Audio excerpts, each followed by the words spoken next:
What's going on, guys? It's your boy Scrub here, back again with another video. Hope you guys are all having an absolutely fantastic day. I know I am, and if you are, be sure to press the like button. Otherwise, no joke, no scam whatsoever. The Tasmanian Devil will show up in your house and destroy everything you own, leaving only your least favorite gaming console with no online subscription. Yeah, that's right, baby. You're getting left with the Soulja Boy Wii, and there's nothing you can do about it. Real talk though, guys, today I've got a subscriber story that was sent in about a field trip gone wrong, which, I mean, how can you not love a field trip gone wrong? It's something made out of movies, dude. They literally make movies about what this kid went through. And I can't deny it and say that it does not sound like it was a pretty enjoyable experience. So it should be a pretty funny video, and without further ado, let's get right into it.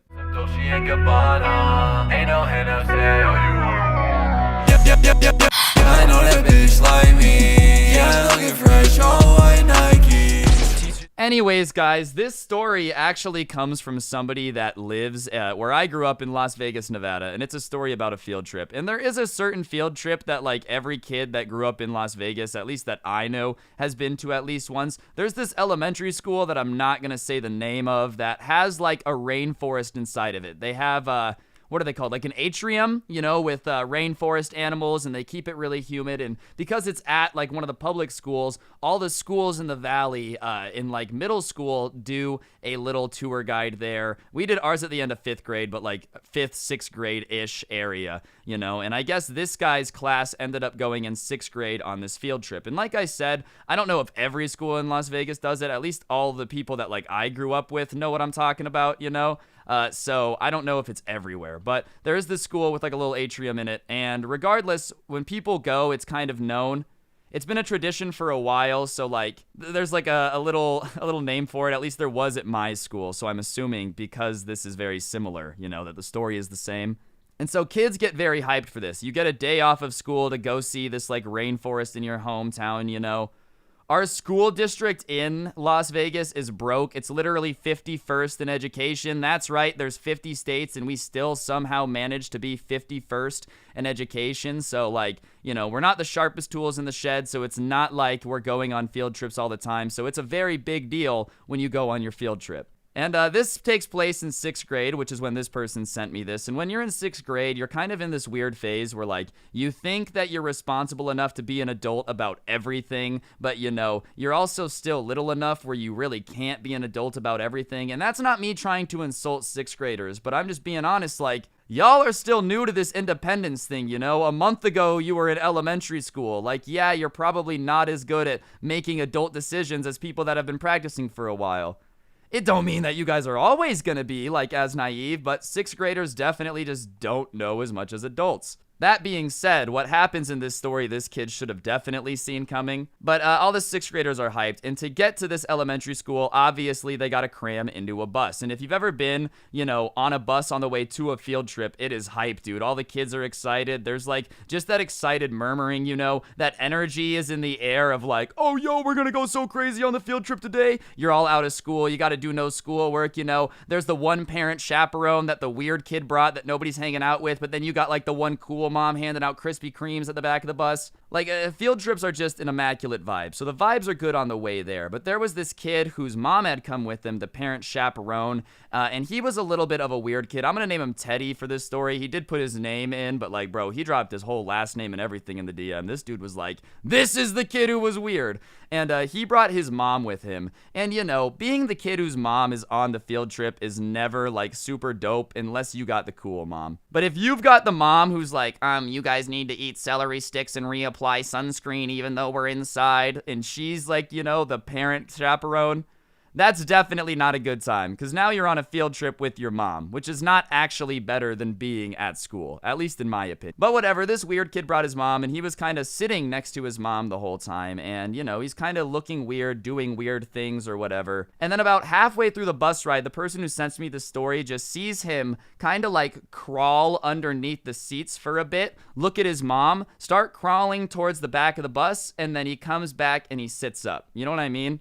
So, obviously, that's a little bit bizarre. You're not used to seeing kids give their mom, like, a head signal before they start crawling around the bus like a kid trying to get diseases. Crawling around the floor of a school bus is a terrible idea. Like, legitimately, you should only do that if you want to be important to science, because they're going to discover 5 diseases that have never been seen before off you. Buses are not sanitary, dude, especially school buses. And this is a very important part of the story. So earlier that day, I don't know why this person specifically remembers it, but they very specifically remember Teddy wearing jean shorts. And they remember it because him and his friends had like made a joke about how he's the only dude who would wear jean shorts to a field trip. Which is kind of funny, okay. Oh my gosh, why are you making fun of him for wearing stuff? All right, he didn't need a Billy Ray Cyrus, achy breaky heart, some denim shorts to the rainforest, all right? You know, be good for the environment. I don't know if denim is. So regardless, they had just noted that he was wearing jean shorts. That's going to be important to the story later. So they get to the school, they get off the bus, and sure enough, you know, they're walking around, they do their thing in the rainforest. You don't notice anything about Teddy and his weird mom because he's not in their group, and they have themselves a fantastic time. Something that you need to know a lot about Las Vegas for the rest of the story, though, is that in the summer, it gets really hot. Like, I'm talking really hot. Right now, you know, it's 2:41 p.m. when I'm recording this. It's 106 degrees, and I'm going to be honest, today's been a pretty cool day. Like, 116 is normal during the summer. And while that's the heat of the summer, towards like the end of May and June, right around when school is starting to get out, it starts to be like 110 degrees every day. So it's 110 outside, but cars get even hotter than that. Like, the inside of a car can get up to 130, 140, you know, on a really hot day. And so they are all in the rainforest. They're having themselves a great time. The field trip itself is incredible. And I know you're like, wow, Ryan, if the field trip's incredible, where does the rest of the story come through?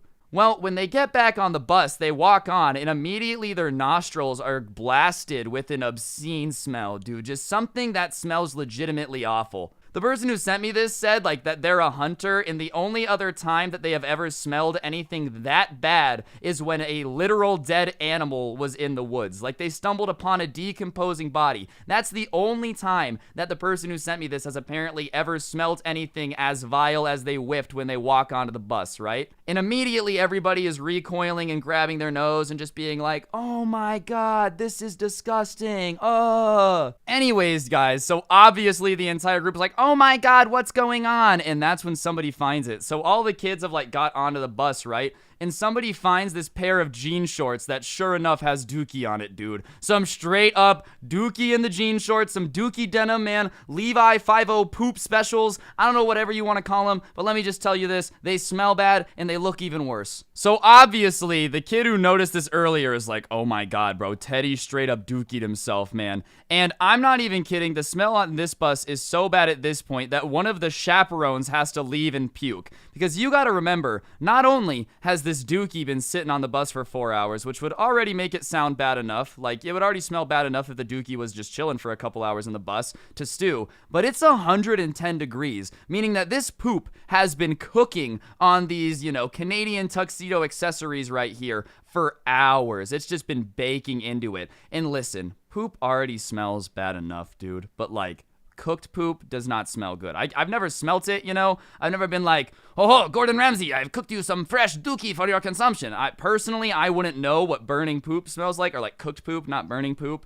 Sadly, I know what that smells like, but you know what I'm saying. Hot poop does not smell too hot. So obviously everybody is like, bruh moment. But for whatever reason, the person who sent me this story just decides not to snitch. But the smell is so bad that one of the chaperones literally pukes. Which, I mean, Teddy, what were you eating, bro? Like, the stuff in your butt was so rancid that it really made a fully grown adult woman heave and have to like let her lunch go, man. Like, what are they feeding this kid so I can buy some, all of it, and just never give it to humanity again, dude? That's like a chemical weapon. So they end up having to like call another bus to come pick them up because the bus driver is like, yeah, that's gotta be like a health hazard of some kind, dude. Because they also hadn't put the jean shorts in the bag or anything. So like on the back of the bus was just puddles of it that had fallen off the jean shorts while it was cooking. Like, they really had to order a whole new bus. And all I gotta say to Teddy is, you know, regardless of your mom being weird, bro, that's only important because, I don't know, I just wanted to include your mom being weird. The fact that you probably told her that you had crapped your pants and were dropping them off back there is even weirder, man. Like,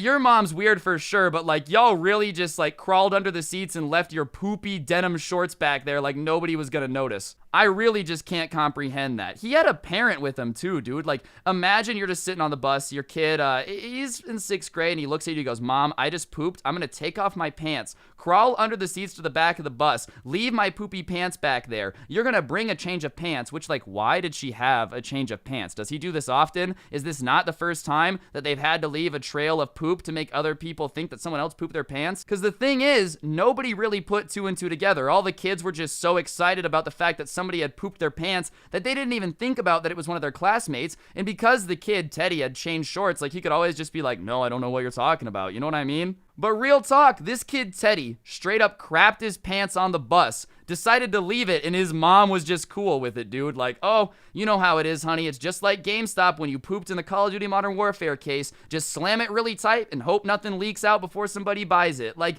what is wrong with you? Why is your kid just leaving his poopy pants everywhere? How are you allowed to have a conversation with that about your mom?